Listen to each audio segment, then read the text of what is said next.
Putain, ça remonte à loin. Hein. Comment est né mon amour pour le sport automobile? Écoute, au début, j'étais passionné par le foot. Donc dans mon jeune temps, j'ai joué au foot, mais j'ai compris que je ne ferais pas carrière assez rapidement. Et puis, et après, non, mon père était déjà mécanicien automobile, était déjà dans l'automobile. Donc évidemment, quand tu baignes dans ce monde, ça t'attire. Et j'ai commencé le karting assez tard, à l'âge de 13 ans. Et ça m'a tout de suite passionné, mais c'était une passion. Je n'ai jamais pensé à ce moment-là à la Formule 1, à tout ce qui s'est passé après, honnêtement. Mais ça m'est arrivé parce que je vivais dans ce monde. J'imagine que pour Aurélien, c'est en suivant les courses de papa. Ouais, c'est sûr. Je me suis mis tard aussi. Un peu comme lui, j'ai touché un peu à tout, au foot, au tennis, tout ça.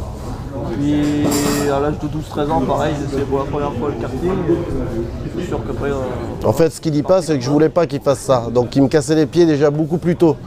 Mais moi, ma femme et moi, on voulait, le sport auto, on connaissait, on sait tout ce que ça implique. Donc on a essayé de l'écarter du sujet pendant un petit moment, mais il n'y a rien qu'à marcher.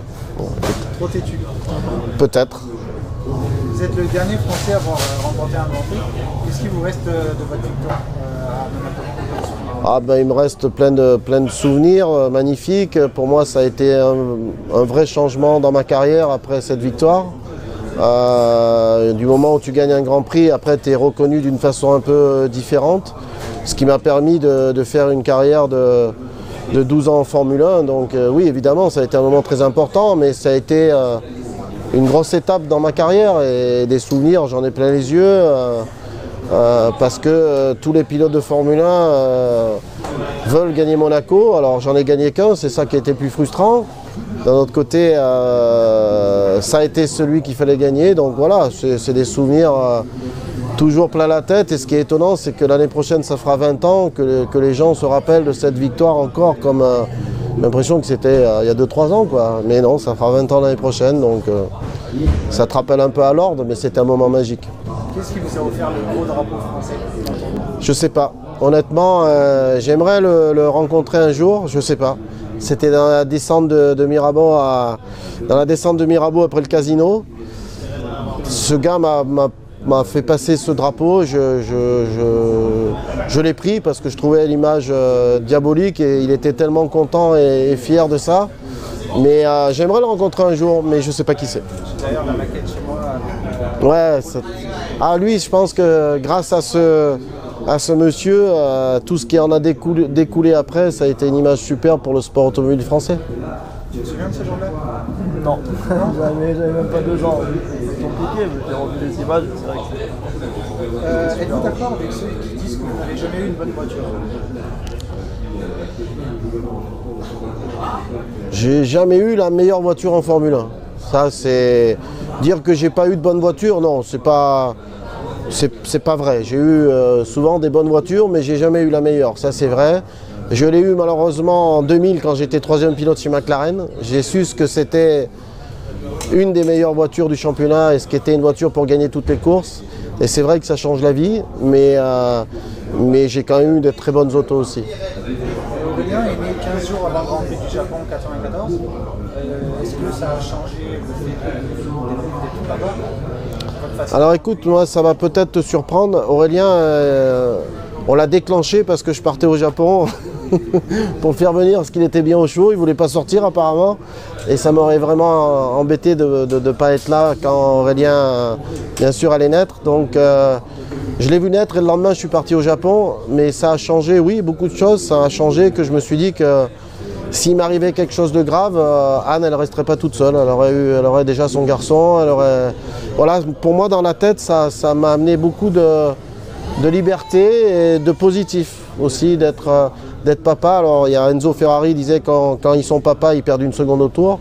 Moi, je pense que ça ne m'a pas fait perdre du temps au tour. Au contraire, ça m'a rassuré sur ma vie de famille en me disant, voilà, s'il m'arrive un jour un truc, Anne, elle ne sera pas toute seule. Voilà. Je crois que vous avez gagné. Voilà, donc Enzo, malgré tout le respect que j'ai pour lui, là-dessus, il n'a eu pas raison. Vous sortez de 6 années en GT2 et à partir de l'année prochaine, vous allez créer votre équipe en LMP2. Quels seront vos objectifs à long terme et à court terme? Déjà, à court terme, c'est déjà de créer cette équipe. Ça a été un vrai boulot avec des amis, des investisseurs. Donc l'idée est arrivée il y a plutôt 8 mois en arrière. Ça a démarré sur une discussion et après très rapidement on en a parlé avec Fabien. Fabien a été à fond sur ce projet, ce qui a permis que tout ça sorte un peu de notre tête et on a dit bon allez, on s'est tapé dans la main, on a dit on fait. Mais c'est beaucoup de boulot, c'est beaucoup de questions aussi parce que pour moi ça va être un métier différent mais c'est beaucoup d'envie de le faire. Beaucoup de découvertes et je pense que ça va pas être facile, mais bon, notre carrière n'a pas été facile, donc on va se battre à fond, essayer de bien s'entourer, c'est ce qu'on a fait avec Fabien, avec Renaud Derlot et toute l'équipe qui est autour de ce projet. Maintenant, écoute, on verra. Quels seront vos pilotes pour l'année prochaine? Fabien Barthez en LMP2, en ELMS et en espérant avoir l'invitation au Mans. Et on fera une LMP3 en ELMS et on aura Eric Debar parce qu'on a besoin d'avoir des pilotes aussi bronze, ce qui est très important. Et de le faire encore une fois avec mes potes qui sont très performants derrière le volant et dans la vie de tous les jours, super agréable à vivre et toujours un côté positif. Voilà, donc je garde mes 2 équipiers même si je ne roule plus avec eux. Aurélien, tes plans pour l'année prochaine? Bah écoute, normalement j'espère qu'on va repartir sur une année 3.5, une deuxième année. Cette année c'était pour apprendre, donc ça s'est pas trop mal passé, donc l'année prochaine c'est de repartir là-dessus pour se battre devant. Avec le père patron d'écurie et le fils pilote, est-ce qu'on peut imaginer voir la famille Falis ensemble au départ du Mans par exemple? Écoute, honnêtement, je sais pas. Honnêtement, je pense qu'Aurélien il a sa carrière à suivre. Il faut qu'il aille au bout de son rêve aujourd'hui. Hein. Son rêve, c'est bien sûr la Formule 1 comme tous ces jeunes et c'est normal. Il faut qu'il aille au bout de son expérience.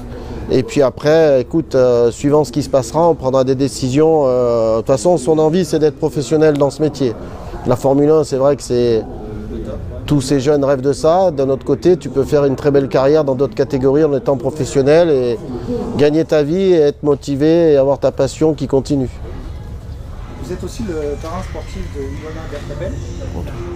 Est-ce que vous pouvez parler d'elle et de ses... Écoute, Ilona Bertapel, je connais sa maman depuis très longtemps parce qu'elle a été mon team manager au Trophée Andros. Donc Ilona, je la connais depuis tout petite. C'est une fille qui est passionnée de sport automobile. Moi, je crois qu'une femme peut arriver à très haut niveau dans le sport auto. Alors, je fais peut-être partie de ceux qui arrivent à y croire vraiment. Hein. C'est un sport de macho, donc il y a aussi ce côté-là qui n'est pas simple pour les femmes à gérer. Mais je suis persuadé que des femmes peuvent arriver à très haut niveau. Donc Ilona, elle fait ça par passion. Elle commence à bien marcher au Trophée Andros. Elle fait une série d'été maintenant aussi. Voilà. Donc quand elle m'a demandé est-ce que tu peux être mon parrain pour mes partenaires et tout ça, j'ai dit oui parce que je trouvais le côté sympa d'une femme au volant et comme je crois assez que ça peut faire des bons résultats, voilà, c'est lui filer un petit coup de main. Est-ce que vous savez qu'elle est née à peine 2 jours après votre victoire? Non, je ne savais pas. Donc écoute, j'espère que ça lui portera chance. Espérons.